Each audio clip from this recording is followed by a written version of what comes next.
Hello, everyone. Welcome to this session organized by the University of International Business and Economics.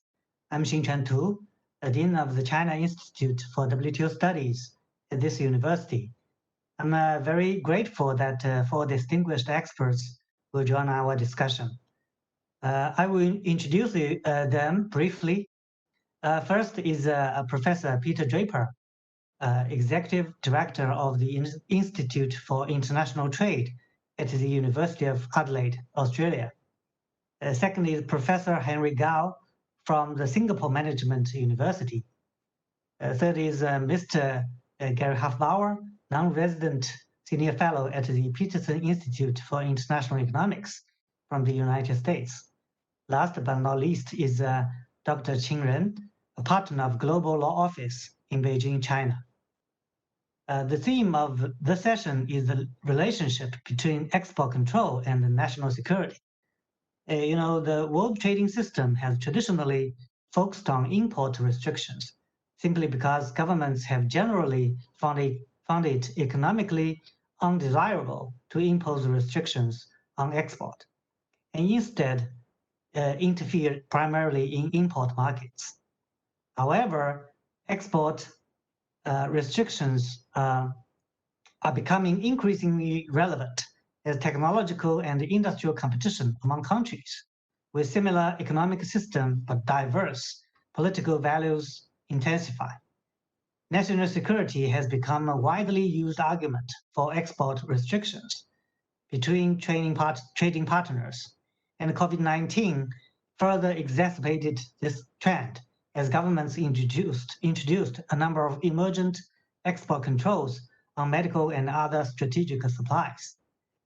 Beyond the direct impacts of increased export controls on competition, equality of access and the free flow of goods around the world, the expanded interpretation of national security may have broken the tacit understanding among members that the use of the exemption should be avoided.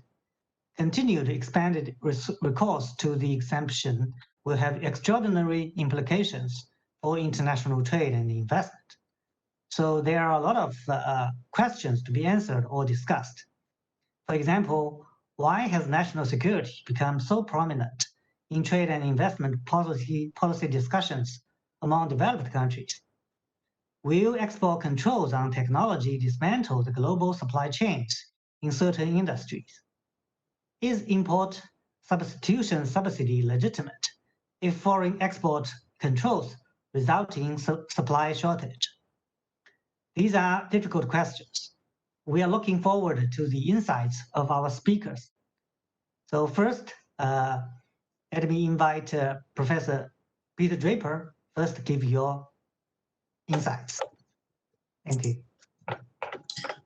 Well, thanks very much, Xingchen. It's a great pleasure to be in the panel with such distinguished participants. So I'm going to talk to the broad geopolitical forces shaping the increasing recourse to export restrictions.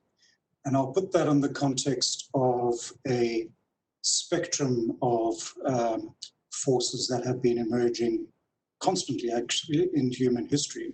And that is centralizing forces and decentralizing forces, or if you like, a tendency towards disintegration in the global system versus a tendency towards integration. And my essential thesis, if you like, is that basically since 2008, the global system has been tending towards disintegration, those forces increasingly in the ascendancy. And that was really punctuated by both the global financial crisis in 2007, 2008, as well as the failure of the Doha round to proceed. Now, if we try to understand what are these forces of disintegration that are gathering pace, I think we all know what they are, but let me just name them very quickly. First of all, the increasing reversion to sovereignty, particularly in the developed world, as one sees in Brexit, for instance, but not only in the United Kingdom, also across Eastern Europe, Europe more generally, in the United States with America First, And that results and coincides with the second broad force that we could put under the heading of nationalism. I would add that this is also mirrored in East Asia as well, particularly in China, which is increasingly nationalist in its orientation. That tends towards an increasing securitization, competing nationalisms, competing sovereignty blueprints, etc. And that makes the geopolitical moment that we're in increasingly sharp. But what is feeding this underlying growth in nationalism and the desire for sovereignty is also the politics of exclusion and or inclusion, and a generalized increase in concern across these jurisdictions and others that globalization has not benefited everybody equally and that many are being left behind. And this is what President Trump, for instance, but he's by no means the only one, had really mobilized in the United States with the forces of populism in the ascendancy. And as a result of that thrust, one sees an increasing recourse to rebuild militaries. So countries are rearming. One sees that particularly in the East Asia region. This is exacerbated now, I would argue, by the developments around the COVID-19 pandemic with, if you like, health nationalism having reasserted itself, and particularly through the form of export controls. But also one has seen it periodically in the global system through food sovereignty and arguments around food sovereignty, as we saw in 2008 with the recourse to export restrictions at that time. By contrast, the forces of integration, I think, are very well known to trade economists, and these really revolve around global value chains and the very tangible benefits that they have brought, particularly to consumers, based on comparative advantage, which remains very much a driving force, I would argue, and fueled by the growth of free trade agreements as the multilateral system has stalled. And one still sees strong integrative forces enacted through value chains, particularly in the cluster of technologies that has come to be called the Fourth Industrial Revolution, but also in the financial system, inter alia. But I think what we're seeing now increasingly put into question is this integrative dynamic as represented through cross-border value chains. And hence, as the geopolitical environment has got more tense, fueled by trade wars, fueled by COVID-19 and pandemic tensions, what we've seen is increasing recourse to discussions around resilience, or I would say more accurately, robustness of supply chains, which is really about potentially bringing supply chains back home, so onshoring, but also diversifying investment footprints, and particularly out of China in the case of the United States, but not only the United States. So this would be the China plus one approach or strategy. And those arguments, I would say, are only gathering force. We could wrap all of that up into the re-emergence of strategic trade and industrial policies, of which export controls are one instrument.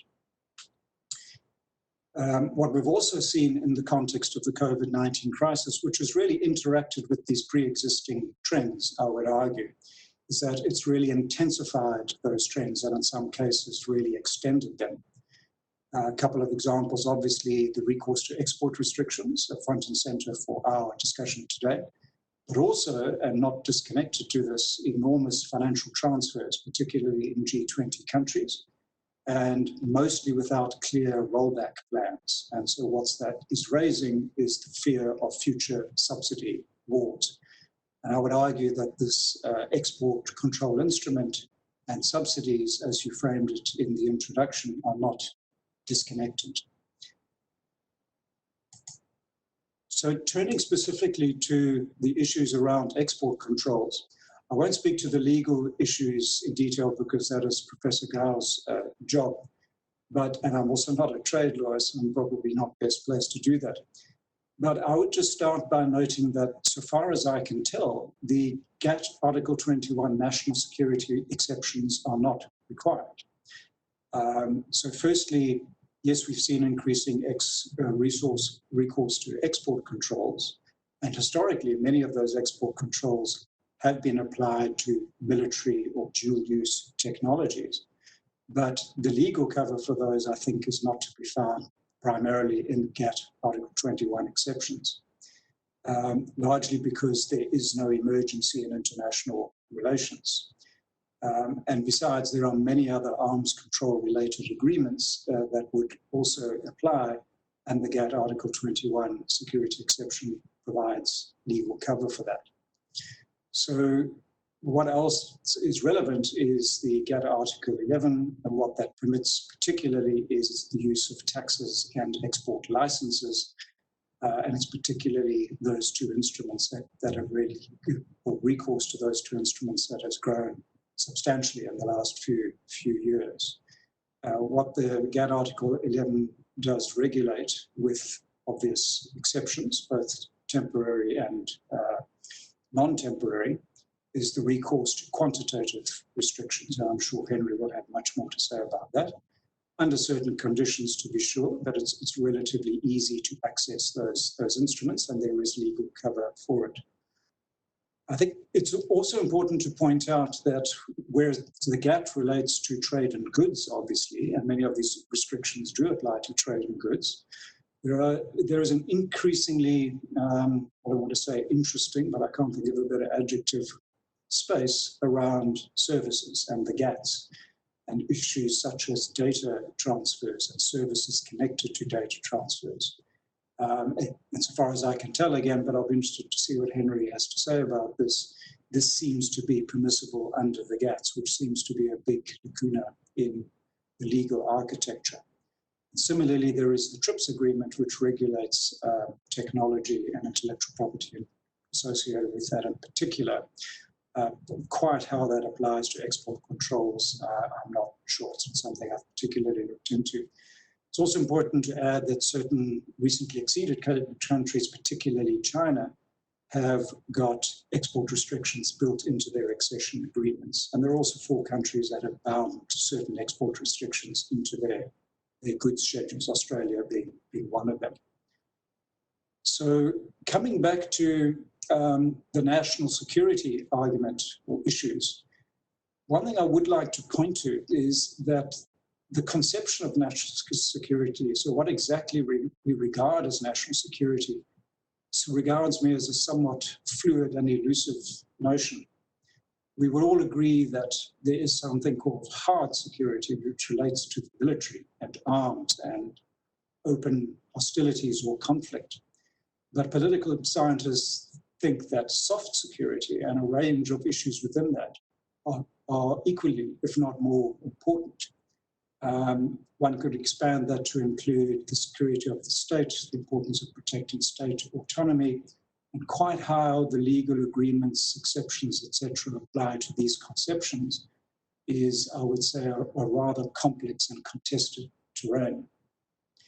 Having said all of that, I think that increasingly the application of export restrictions is revolving around 3 key areas, and these are associated primarily with the geopolitics, but not only with the geopolitics. So the first is the military realm, which includes dual-use technologies. The second, the health realm, of course, and that's focused in the current instance on the pandemic and the aftermath of the pandemic. And then, of course, food and food security. All of these, but most clearly the military realm, can be related back to conceptions of national security. So they're all in the frame, so to speak. And I think largely for these reasons, you've seen a proliferation of export control regimes and recourse to those export control regimes. And this is extending now to the world of algorithms, as we saw in the case of TikTok and the Chinese government's move to protect ByteDance's algorithm. And that's really the cutting edge in many ways of, I guess, the services realm of, to some extent, national security related restrictions, but obviously in the field of artificial intelligence, which has very evident national security implications, the connection is perhaps obvious. What we're also seeing moving away from services and algorithms and artificial intelligence, which is the cutting edge, I suppose, of this debate, is a reversion to managing supply chain security through trusted partnerships. And perhaps an example of this, a recent example of this, is the Japan, Australia, India supply chain partnership, which is really focused on developing sources of supply for strategic raw materials that obviously have dual use and sometimes direct military applications. And we've seen that particularly in the context of rare earth minerals. So a final point, what is the effect of all this increased incidence and recourse to export controls? I think it's pretty obvious that more and more export controls means more and more disintegration. And I started by saying that the forces of disintegration are gathering pace. And I think this only reinforces that trend. Now, ironically, more disintegration in the international political system necessarily, I think, means less security. States will be less well off, actually, if what is individually rational is collectively irrational. So the attempt to promote one's own security leads to collective irrationality and therefore less security. We've certainly seen that mirrored on the economic side in the 2008 food price crisis, with the escalating food prices and the export restrictions just making that worse. So that's mirrored on the security side. That's the essence of my argument. Now, because states are feeling less secure, because prices are going up, products are becoming less available in these particular areas that I've pointed to, they will increasingly resort to strategic industrial and trade policies, such as more export restrictions. And as Mark Wu has recently argued in a 2017 article he wrote, the remedy gap at the WTO effectively means states can get away with this for 3-4 years while the issue is dealt with by a panel. And even then, there is no compensation for the actions that states have pursued illegally, as panels have repeatedly found. So that just compounds the problem. And because you've got this problem in the WTO, compounded again by the suspension of the appellate body, prospects for reforming the system are similarly undermined. And that in turn will promote more disintegration. So I think what we're at the cusp of is a self-perpetuating downward disintegration spiral. And that makes me personally very concerned. And the big question, as Alan Beattie, for instance, argued in his recent Financial Times piece, is can those forces of integration, those market-led supply chains, contain the slide? Will business essentially ignore what's going on at the political level? And I think that's a big open question at this stage. And then finally, what is the role of governments in halting this cycle? And I would say that it's really the G20 governments that have to step up to halt it.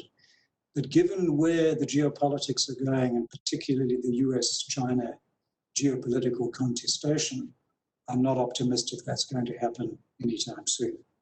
And I'll leave it at that. Well, thank you. Okay, thank you, Peter. Peter has given us a geopolitical context of the rising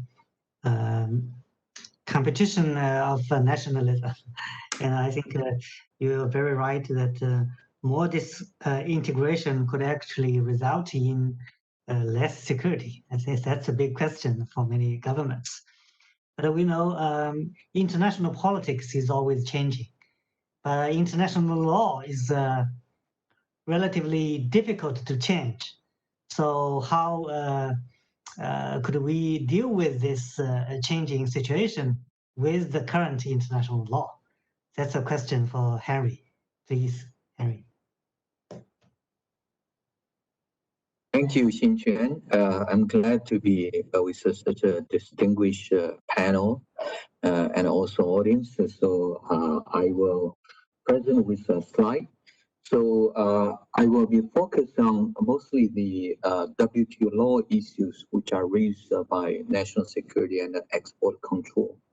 The first question I think we need to look at is, can you control your exports? Now, to answer this question, I think you need to look at the agreement-specific provisions that deal with the goods, services, and the intellectual property rights.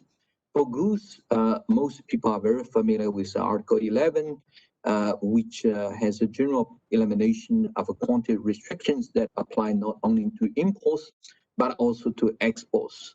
Okay, because the language is very clear to see that it applies to the exportation or sale of export of any product destined for any other country. So that is very clear, and I don't think anybody would have any doubt at this moment that if you restrict the exports of certain goods, let's say computer chips, that would be in violation of Article 11.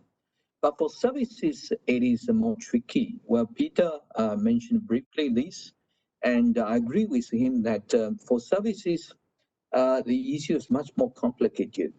First of all, the first candidate would be the MFN obligation under Article 2 of the GATS. But if you look at Article 2 of the GATS, it says each member shall accord immediately and unconditional to services and service suppliers of any other member treatment no less favorable than that it accords to like services and service suppliers of any other country. So basically, it talks about the parity of treatment among your trade partners. So if you have export restrictions on services, let's say on semiconductor design services, to all of your trade partners, I think it would be okay because it would not be a MFN a violation per se. But if you restrict the export of services only to one WTO member, while allowing it to other WTO members, then you might have a problem with the MFN obligation. Unless, of course, if at the time that the WTO agreement came into being for you, you have a schedule Article 2 exemption, which explicitly lists such preferential treatment to some WTO members. But I doubt that is done by any WTO member, especially between the US and China. Now, another possibility under services would be the market access obligation and the national treatment obligation. By banning the exports of certain services, you could violate your obligation for market access or for national treatment. But that one would have to be decided on case-by-case basis, because as we all know, the gas obligations apply on a positive listing approach, which means that first of all, you have to include a specific sector in your schedule. If you have not included in this specific sector, you undertake no obligation. And second, even if you have an undertaking obligation for a specific sector, if you have inscribed unbound for this specific mode of supply, let's say for mode 1, then you also assume no obligation because unbound means no obligation. Or even if you have inscribed some obligation, but you have also included some limitations, then so long as your restrictions are within the scope of such limitations, you would also be okay. So I think with regard to market access and the national treatment obligation, we would have to examine the subsector, mode of supply, and also the schedule of individual WTO members. Now, with regard to intellectual property rights, there is Article 4, again, the MFN obligation. But here, again, as I mentioned earlier, the MFN obligation would apply only among your trade partners. So if you ban such export against all WTO members, then you will be okay. But if you selectively ban certain country or countries, then you might have a problem with the MFN obligation. So that is the basic obligation. Now, let's take a look and see if such restrictions can be justified under the national security exception, which is provided for, again, under all three agreements. The GATT Article 21, GATS Article 14 bis, and TRIPS Article 73. it stated that nothing in this agreement shall be construed, and here the key one is part B, to prevent any contracting party from taking any action which is considered necessary for the protection of essential security interests. And then there are three scenarios, and here the most relevant one is the third scenario, taken in time of war or other emergency in international relations. So how do we interpret this? There has been some debate as to, for example, the language which it considered necessary means that this is purely determined by the member invoking the exception and not subject to WTO adjudication. And also, what is the meaning of other emergency in international relations? But fortunately, we do have WTO jurisprudence now. Next slide, please. So if you look at the WTO jurisprudence as from the Russia-Ukraine case, which is the leading case in this regard, they have provided interpretations on these key issues. First of all, does which it considers necessary, does that mean that this is self-judging, this is non-justiciable? The answer the panel has given is no, even though a state would have the right to determine whether this is necessary, but then the panel would also have the right to determine whether what you have done fulfills the requirements under Article 21. And then the panel also gave a very interesting interpretation on the phrase, what about other emergency in international relations? Because what we have, for example, in the situation between US and China, even though they call it a trade war, but it's not a real war, everybody knows, it can only qualify as other emergency in international relations. Well, is that supposed to be self-determined? The panel said no, there will be objective standards to determine this. And the panel made it very clear that this should be something that is very close to war, should be a situation of armed conflict or of latent armed conflict or of heightened tensions of crisis or of general instability engulfing or surrounding a state. Now, there's an interesting question. What about the power struggle or the geographical rivalry between the US and China, as Peter has alluded to earlier? Now, the panel actually, they did not have to answer this question in this specific case of Russian-Ukraine, because Russia-Ukraine did have a situation of a war. But the panel here engaged in what we lawyers would call opta dicta by actually giving some of its source about what would constitute other emergencies in international relations. I guess this is probably because among the panel, you find two professors, Professor Abisab and also Professor Ichiro Araki, both law professors, and as you know, law professors are always happy to share their thoughts on all kinds of issues. So they stated in the panel report that if you only have a political or economic difference between members, that is not sufficient of themselves to constitute an emergency in international relations for purposes of subparagraph 3 of Article 21B. And further, they said, indeed, it is normal to expect that members will, from time to time, encounter political or economic conflicts with other members or states. While such conflicts could sometimes be considered urgent or serious in a political sense, they will not be emergencies in international relations within the meaning of subparagraph 3 unless they give right to defense and military interests or maintenance of law and public order interests.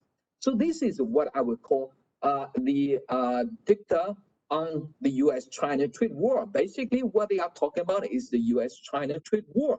So as you can see, they are saying that if you have a political confrontation, that is not sufficient unless they give rise to a defense, military or interest, or maintenance of law and public order interests. But so let's put this in the context of US-China trade war. Could the US-China trade war constitute this? Well, if it's just a trade war, as I said earlier, it's not a real war, so it probably would not qualify for this.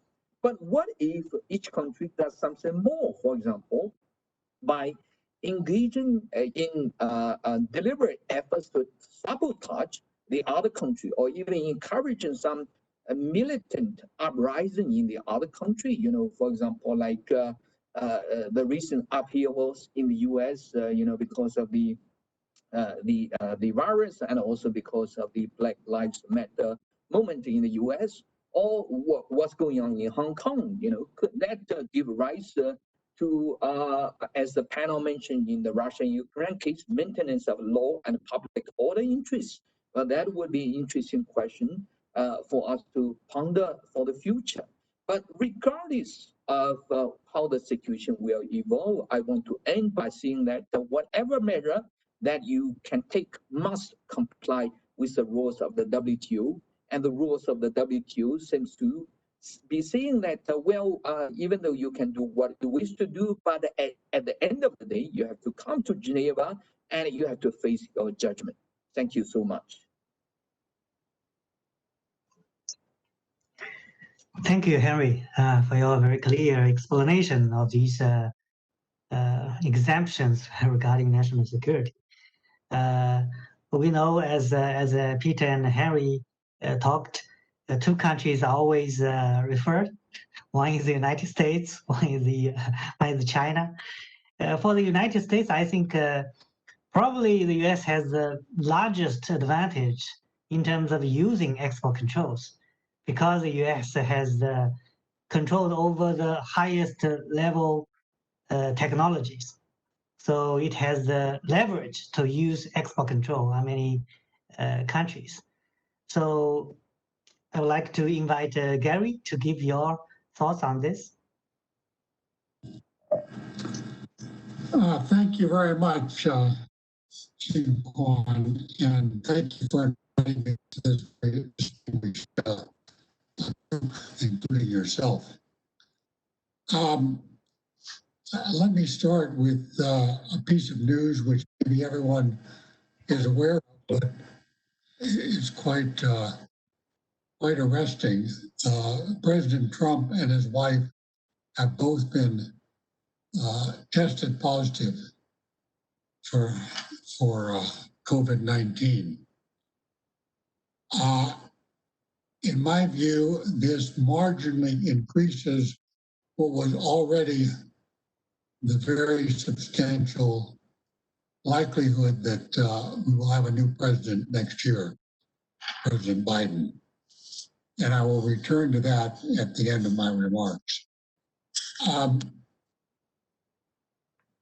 Well, U.S. export controls under President Trump have merged two themes: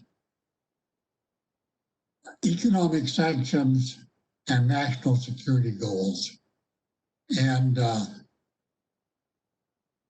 together, these reinforce the disintegration thesis that Peter Draper has emphasized for the whole world economy. The objective of this merger between sanctions and national security is twofold. One, to change Chinese policy on a number of issues, and secondly, to preserve U.S. technical leadership in a range of areas. So far, there's not been much success in changing the course of Chinese policy. In the near term, there's been harm to Chinese tech industries, but also there's been harm to U.S. tech industries as they lose market share in China, which is, after all, a very large economy and will soon be the largest economy in the world.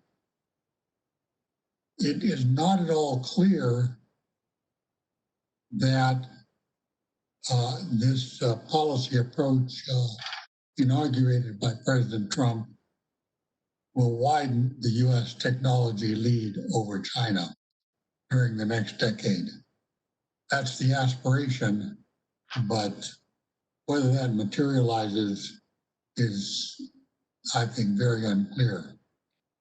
Now, I'd like to spend a little time talking about both the duration and the breadth of this, what I will call this technology war between the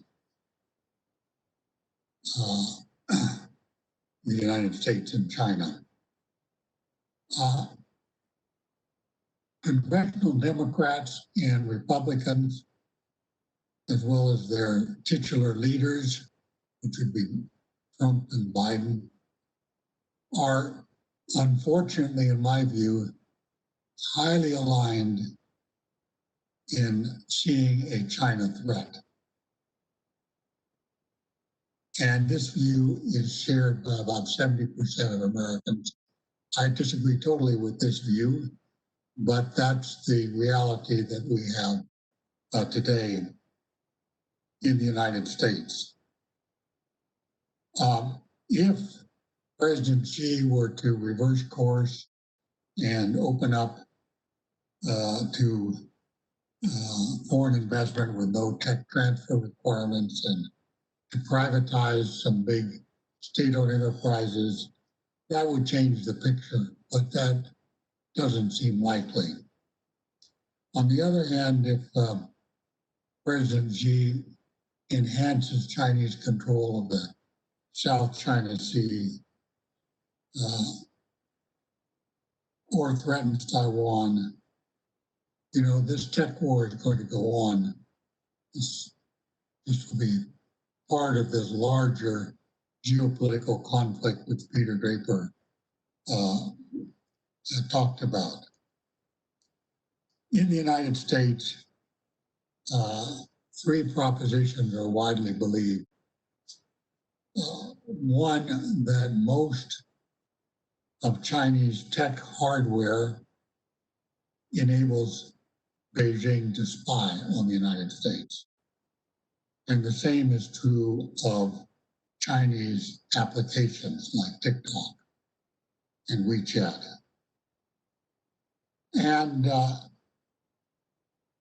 thirdly, that the sale of US tech hardware and software will enable China to close the tech gap or even surpass the United States. Now, I don't agree with those propositions, but they are very deeply instilled now in the political system in Washington and broadly in the country. And what this means is that there's a disposition to put new subjects on the export control list, technology, hardware, applications. Let me, though, say a few things about how I think Biden, as president, will distinguish his policies from those pursued by Trump. I don't say these are not a major change in direction, but they're an important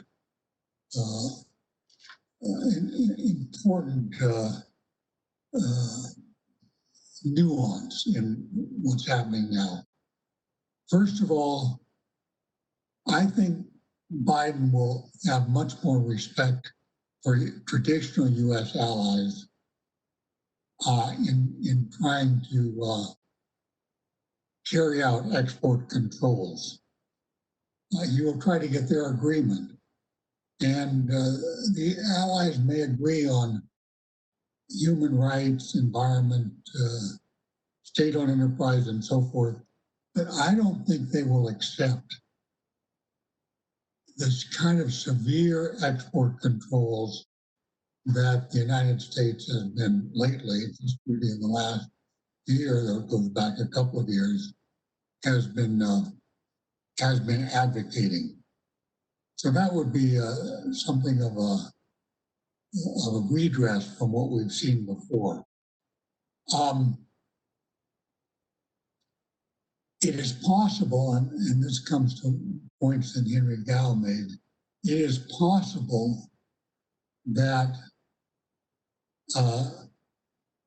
President Biden will show more respect for WTO rules, which, as Henry has outlined, would forbid much of this export control kind of geopolitical warfare that's been taking place. Whether Biden will go to the actual letter, I don't know, but he may, if the WTO system is reconstituted with a new appellate body and all that, then I think the Biden administration is more likely to follow the rules which Henry outlined. The final point I want to make is that so far, President Xi has under-reciprocated. He has not hit the U.S. with controls as hard as the U.S. has hit China. It remains to be seen whether President Xi will continue to under-reciprocate.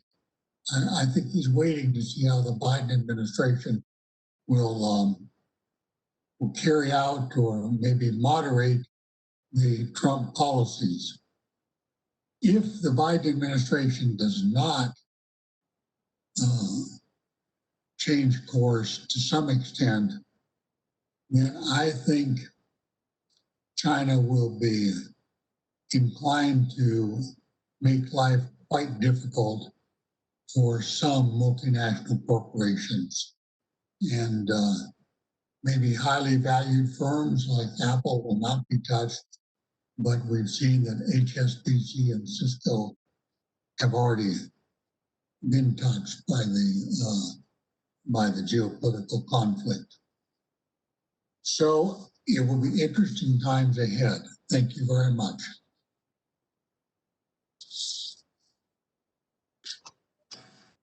Thank you, Gary. Thank you, Gary. Yes, it seems that Mr. Biden will be taking advantage of the current situation, which has happened to President Trump. He got it, huh?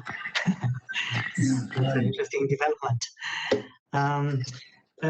So Gary has given us a U.S. perspective on export control and also the U.S.-China tech war. Now let's invite Mr. Ren to give his perspective.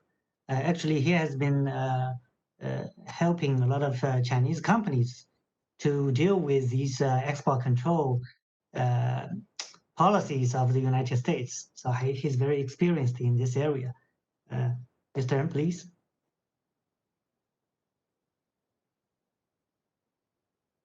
Thank you very much, Professor Tu.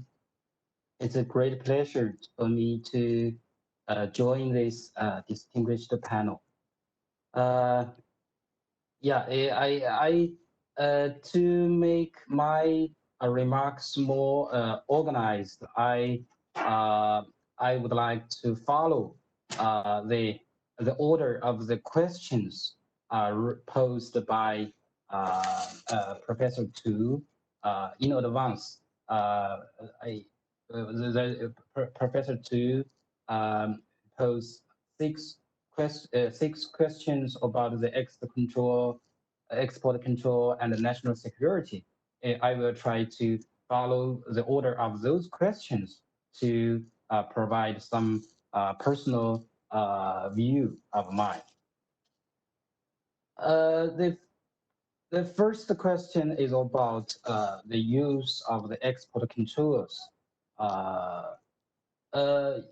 Yes, as just now, Professor Tu mentioned that we have been assisting Chinese companies to deal with the more and more export controls from other countries, particularly from the United States. What we saw in recent years is that the United States more and more frequently use export controls to target Chinese companies. The first, since 2019, we have seen about or more than 200 Chinese companies have been added to the entity list administered by the Department of Commerce of the United States. And second, the United States amended some rules targeting China. For example, this year, a license exception named civil for civil end users, which were used for Chinese civil end users, were revoked. And also in this year, in May this year, the Trump administration tightened the export control rules named military end use and military end users rules, which mostly target Chinese companies. So from these actions, I personally had two observations.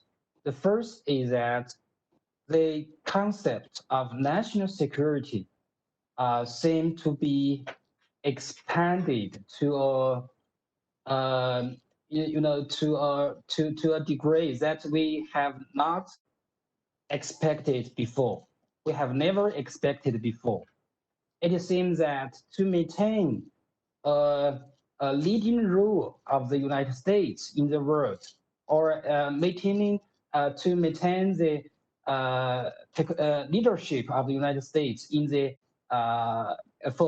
in respect of technologies, becomes a national security of the United States, which we have not expected.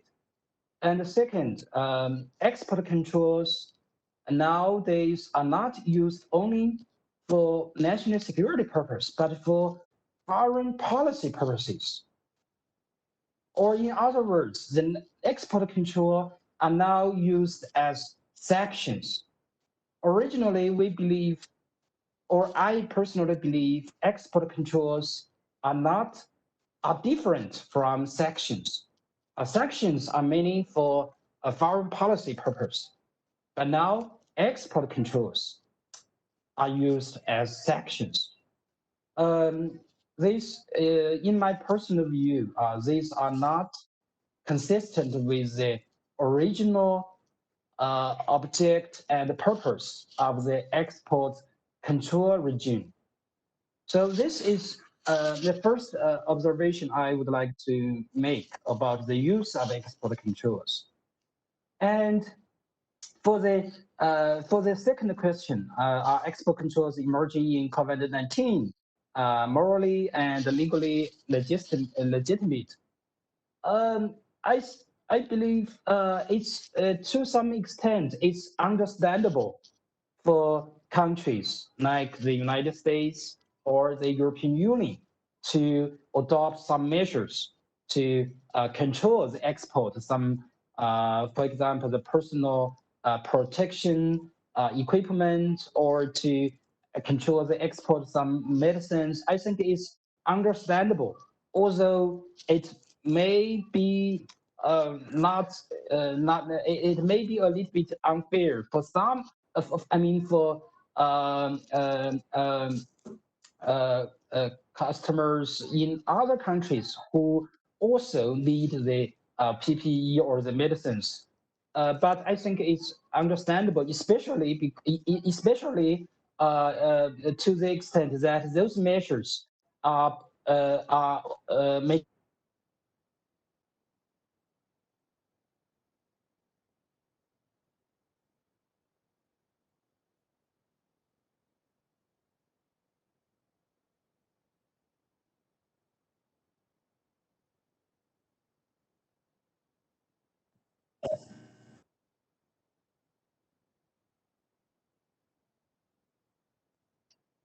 I can hear you.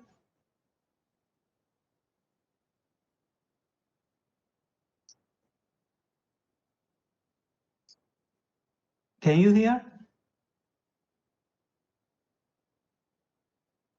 任律师听不见了，好像。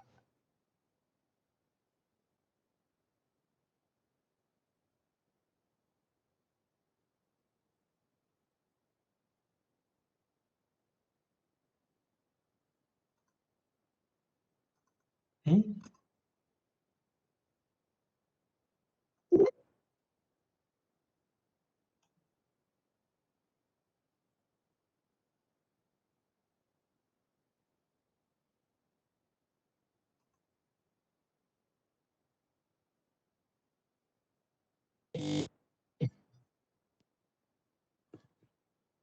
喂，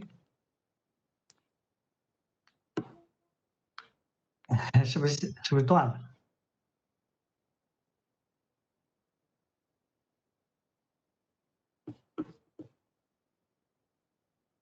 任律师，您说话看看。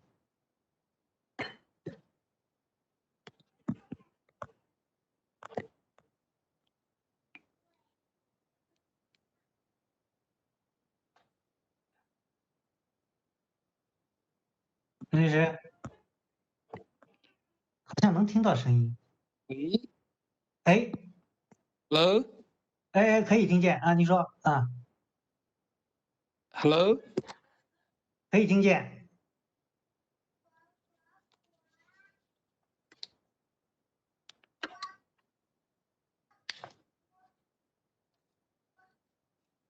任律师，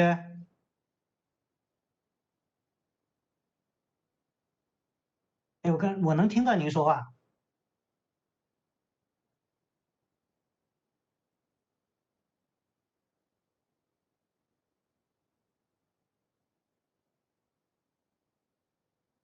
任律师，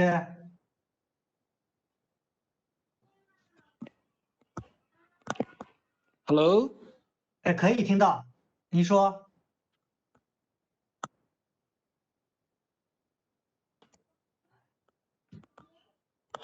Hello，我们可以听到你说话。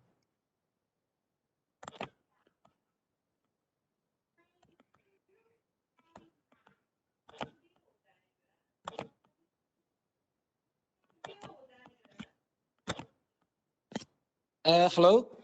Okay, so now you can hear me. Okay. Okay, Yes, thank you yes. very much. For the technical problem. Okay, so I will speed up. I will speed up, and I will. I will proceed to the question 3. Why has the national security become so prominent in trade and investment policy discussion among developed countries? Just now, Professor Peter have already provided his insights about this question. I agree with him for many of his observations. I just want to share a little bit about my observation about this question. It's very interesting that years ago,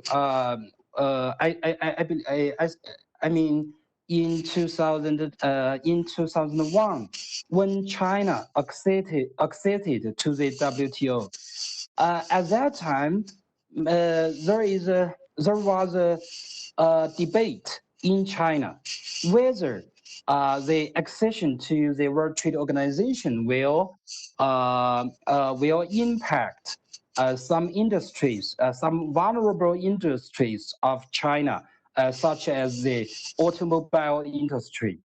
At that time, people have different views. One side argues that economic security is national security. To maintain the security of certain industries, for example, the industry of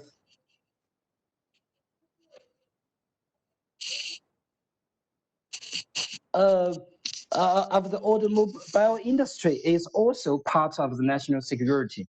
But after debate, more and more Chinese believe that industry security is not national security.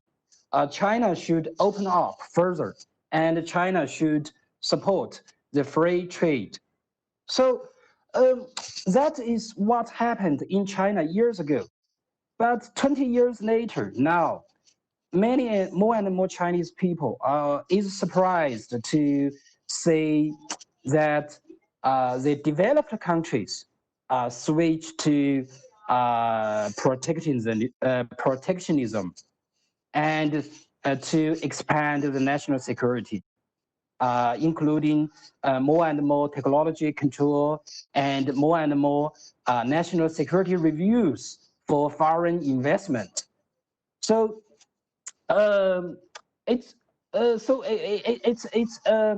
it's difficult for many Chinese, including scholars and including government officials, to understand this phenomenon. And I'm concerned that if the expansion of national security in the developed countries continue or evolve in this direction, I'm concerned that whether China will follow this trend.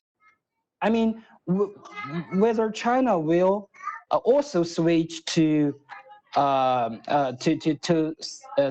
extent protectionism instead of free trade and free investment. So that is what I'm concerned. Okay, I will just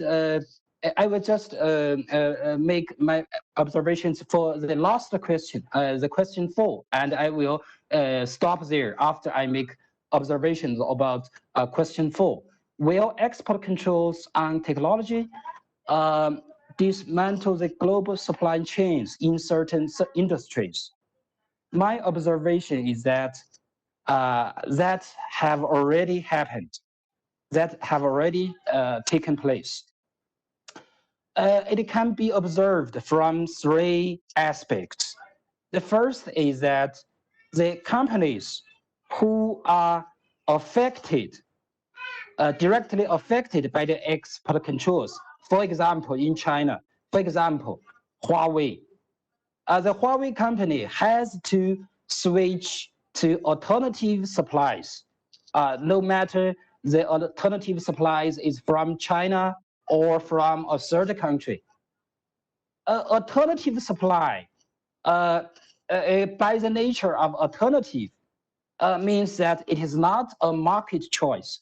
It's not an optimal supply. If they have choice, they will continue to source their supplies from, for example, the United States suppliers. But now they have to switch to alternative suppliers. So I think that is one aspect, that the supply chains have already been significantly impacted. The third aspect is from the suppliers. The suppliers, including the US suppliers and also the suppliers from Japan, from South Korea, or from Chinese Taiwan, from the Taiwan region, to maintain their supply to Chinese customers, they have to reduce the content of US, they have to reduce the use of US content, or they have to, they cannot rely anymore on US softwares or US equipment. So the suppliers from other countries or from the United States, they have also been impacted. The third aspect is that, as you have seen, now China is considering whether to adopt some countermeasures. For example, just days ago, China China adopted a new measures named the Provisions on Unreliable Entity List. Under that provisions, if foreign entities or foreign companies discontinue their supplies to Chinese companies, and if that discontinuance of supply damage the legit interests or rights of the Chinese enterprises, and also endanger the Chinese national security interests, then Chinese government will put the foreign entities to the list of unreliable entities, and those foreign entities will be taken some restrictive measures. For example, their import or export from or to China will be restricted, or their investment into China will be restricted. There may be some other restrictions. So the companies, multinational companies, no matter it is European companies, Chinese companies, Japanese companies, they are confronting the conflicting legal requirements from United States on the one hand and from China on the other hand. How can multinational companies deal with these situations? It's very difficult. So I think the global supply chains have already been seriously impacted by the abuse of export controls. Okay, I will stop here. Thank you very much. And sorry again for the technical problems. Thank you. Thank you, Mr. Thank you. It happens, no problem. Actually, as Mr. Ren said, I think multinationals are really in a difficult position right now. And also Gary mentioned this either. But how should we deal with this? It's really a big problem. For me, I think it is very, the most important thing is to define the concept of national security. As Mr. Ren said, now this concept has been expanded to so-called economic security, which is really, as Mr. Ren said, we're kind of surprised by this kind of change especially in the United States. It was an old idea for China in 20 years ago, but now it has become a normal idea in the United States. It's really strange for us. And according to the requirements of the platform, we should open the floor to the audience to discuss this issue. And the guiding question is that, is it possible to define the concept of national security in terms of international economic relations? We're not talking about military conflicts. We're talking about economic relations or technological or economic competition. In this context, what is really the national security? I think it is very critical. And shall we open to the participants? Host? How shall we do that?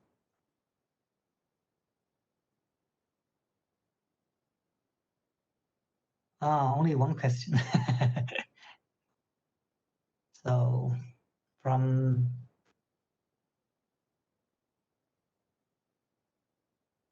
So then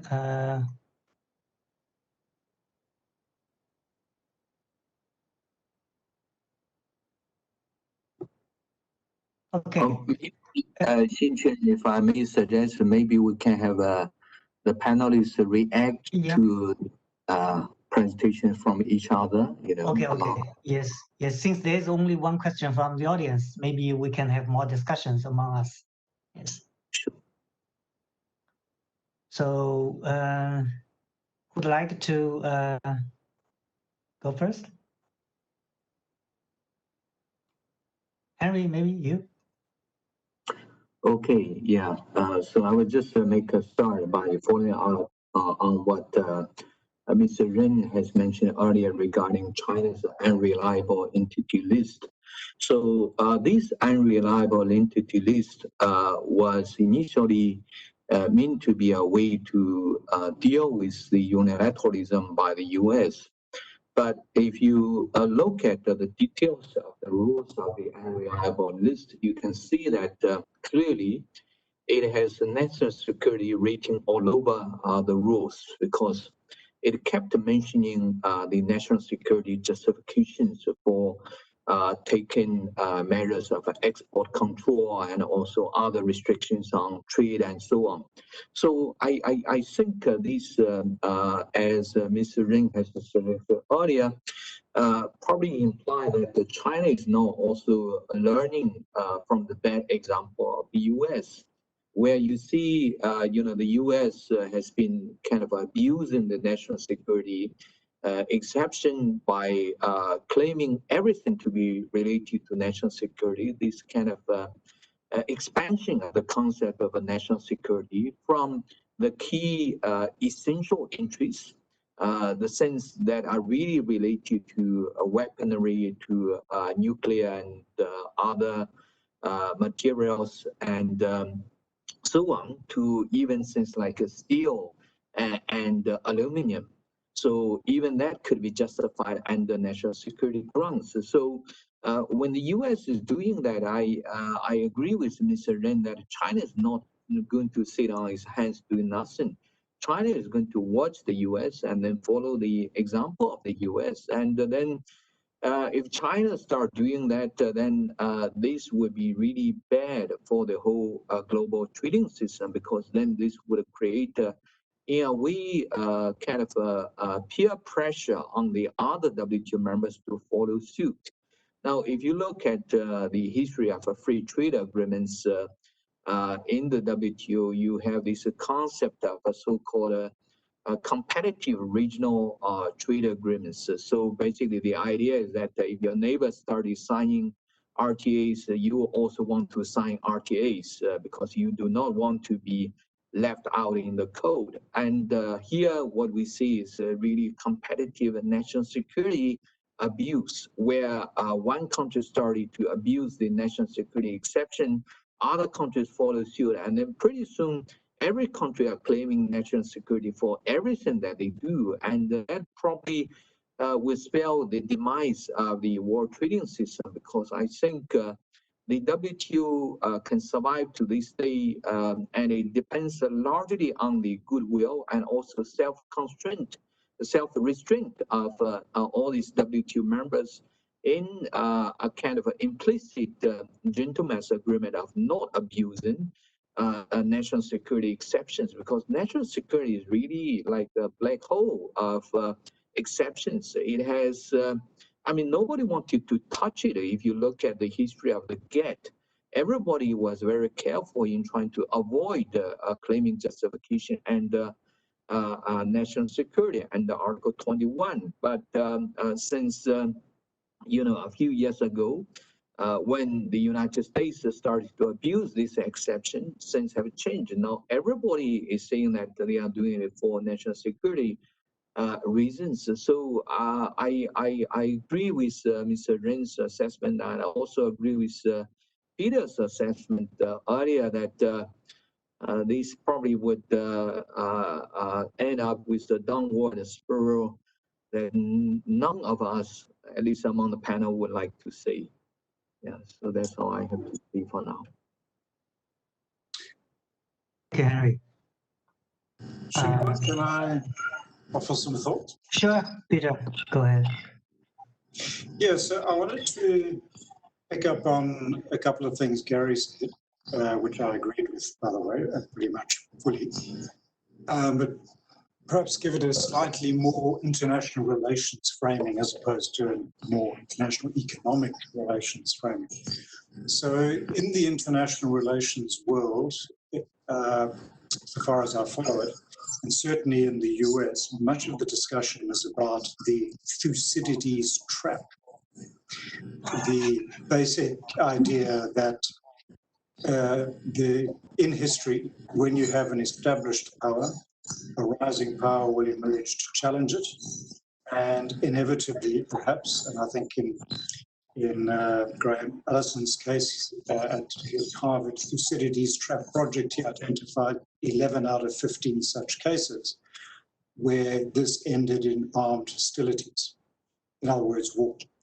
And 4 cases where it did not. Now, if you believe that, and I don't know to what extent, so perhaps this is the question to Gary, but if you believe that and the national security establishment believes that, particularly in the United States, and this possibly transcends the Trump administration and might well be the view of the Biden administration, then we're in deep trouble, basically.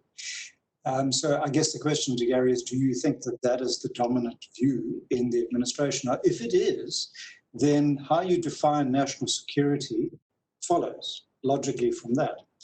Now, I've heard Chinese scholars, international relations scholars, talk about full spectrum competition.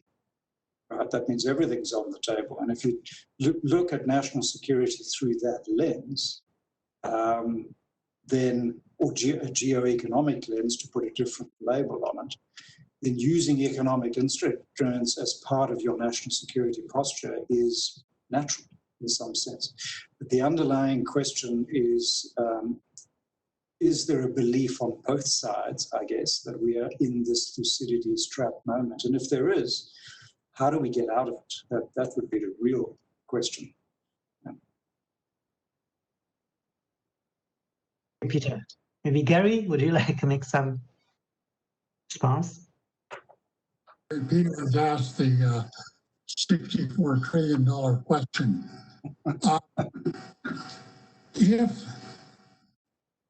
If Trump is reelected, which I do not expect to happen, but then as a forecasting matter, I would say we're headed down for military conflict on this path.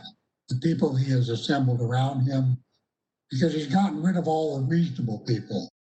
So the ones who have remained in his inner circle are quite convinced that China poses they use the word existential.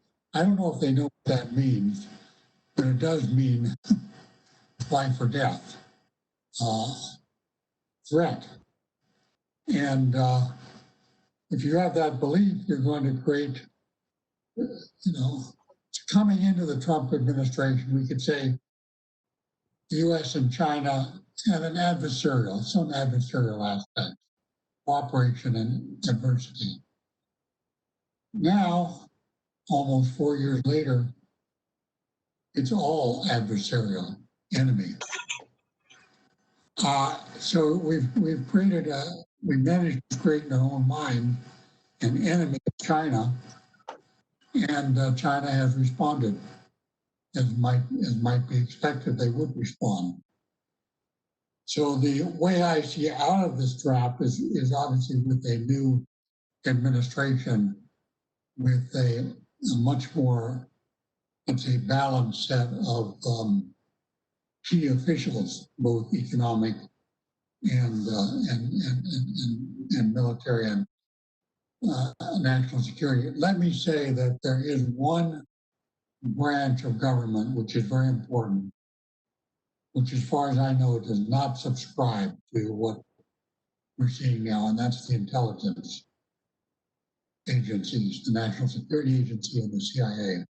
But of course, they don't speak out. They speak to their masters, but they don't speak to the public.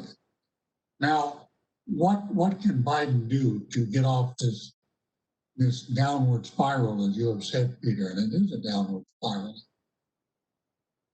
Well, maybe you go back and you have some cultural exchange. We need some Chinese ballet over here. We need some exchange of basketball teams. We need ping pong matches. We need all that kind of thing to get away from this notion that, we have nothing but conflict between us.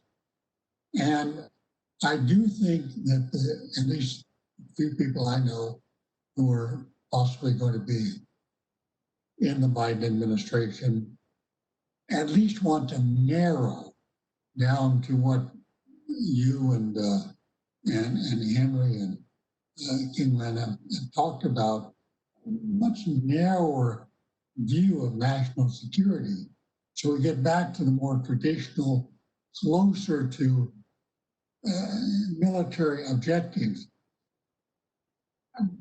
They're going to have to sell this to the public for the reason I said that the public has now been conditioned.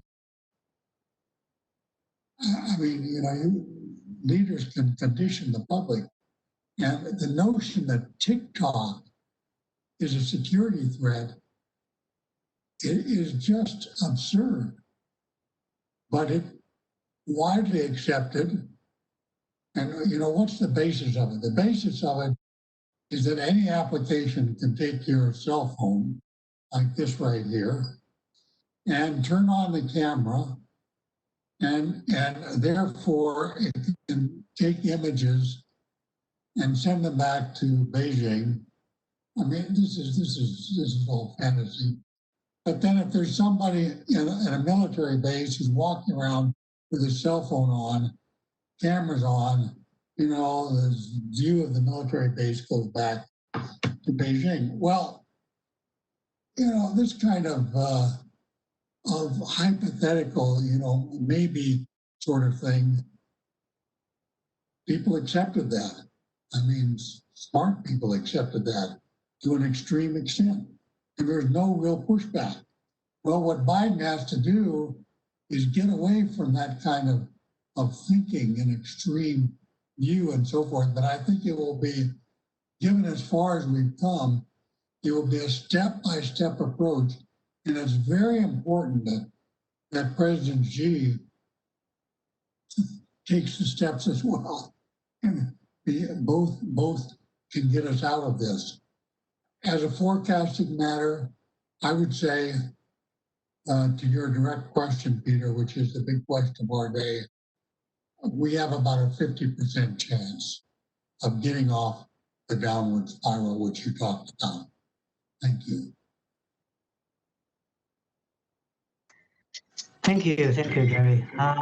Actually, we have one question from the audience. Let's see who can make a response to that.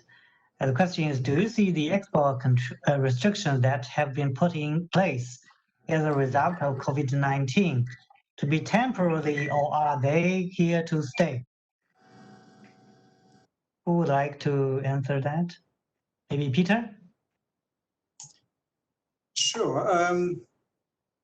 I suspect for the most part that when the crisis passes, whenever that's going to be, and that's obviously linked to vaccines, preventative measures, the future of lockdowns, etc. So it's very difficult to predict when that might be.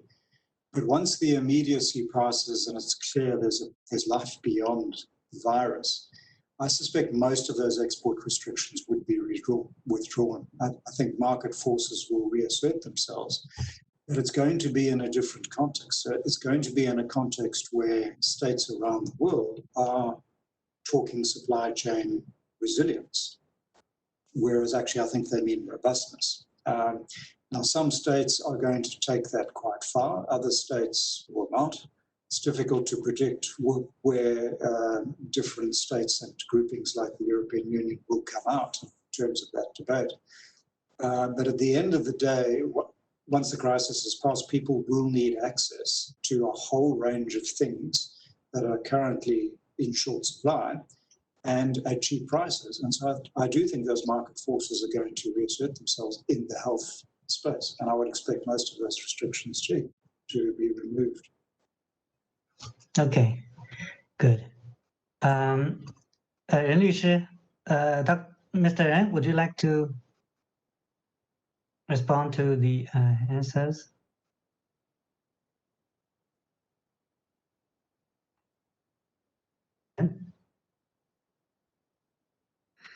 Okay. I think we have had a very good discussions, but really there are so many problems. In my opinion, why national security has become so important? Because we feel like being threatened by someone, by the other side. So it's really a big problem of so-called mutual mistrust. It's a really big issue. But under the Trump administration, it is really difficult to do that, to build a so-called mutual trust between two sides, because he has been threatening China always.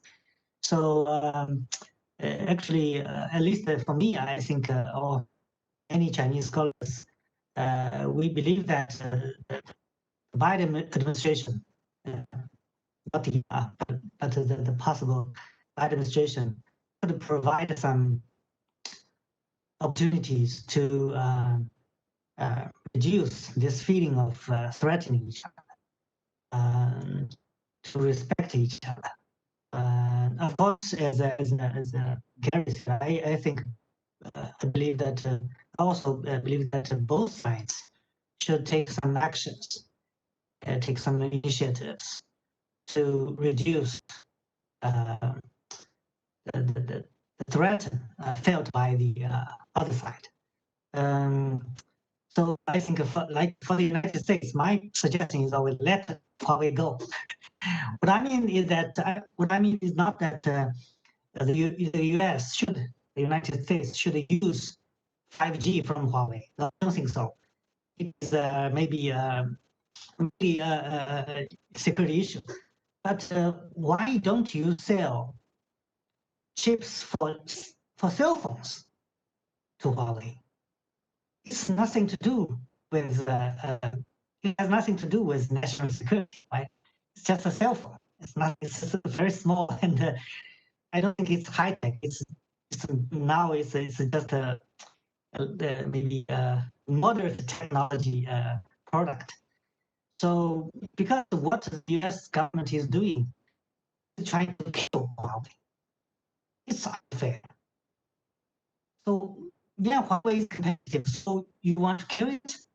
It's unfair. So I think this actually I talked to Thomas Friedman about this suggestion. Of course, for the China side, we can also do something. Of course, for example, maybe allow NBA back to China's TV stations. It's nothing big deal, I think. So, so as I said, if we want to get out of this downward spiral, we need to show some benevolent signs, signals to each other.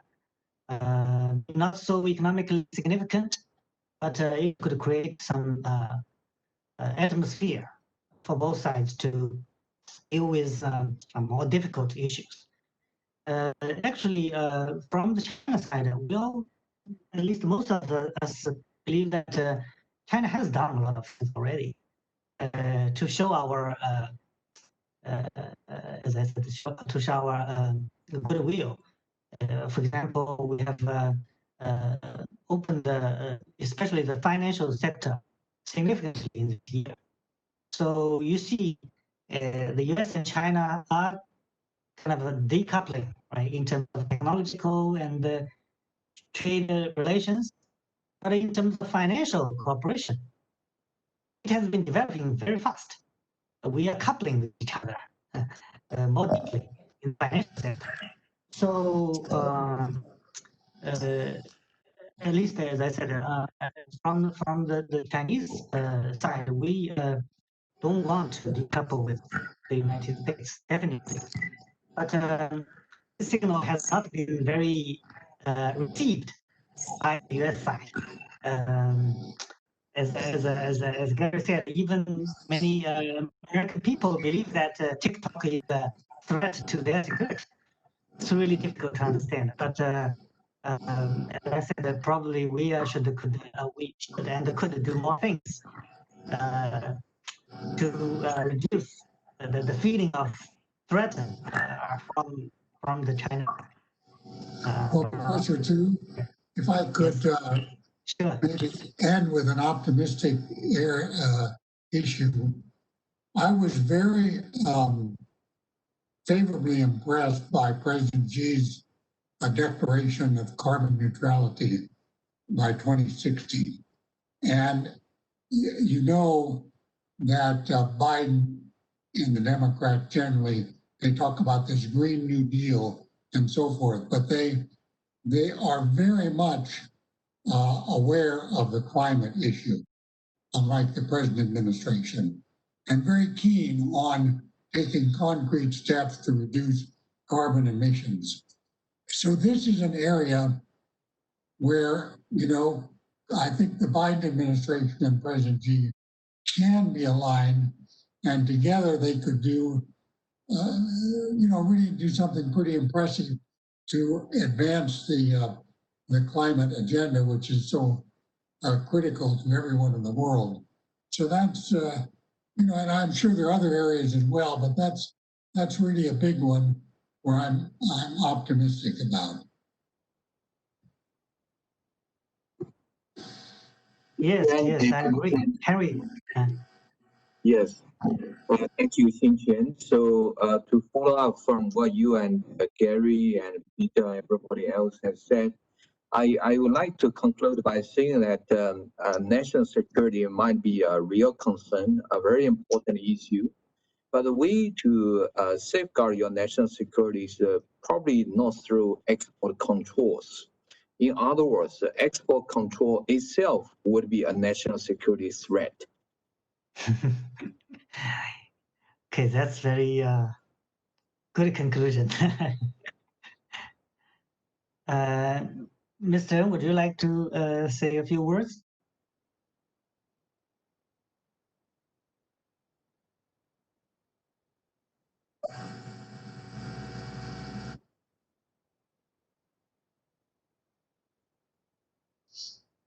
Alicia? Okay. Maybe he has some technical problem. So anyway, I think we should first we should get out of this pandemic first. Then we can meet with each other face to face and talk more conveniently with each other. So actually, I think the time is coming to only only 1 minute. So probably a last sentence for each one, okay? Peter? I think I'm done, Xinchuan. Thanks very much for organizing this panel. It was a great discussion and good to see some old friends and meet new colleagues. Thank you. Thank you. Gary?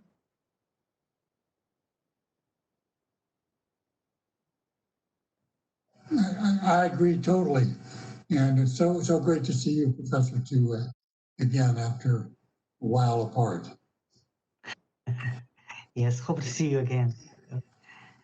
Harry? Yes, just to follow up on what I said, I will repeat that export control is a national security threat, and the best way to ensure your national security is through open trade. Yes, thank you. Thank you very much. My last sentence would be, I think a mutual goodwill is the best protection of your security. Thank you all. Bye-bye.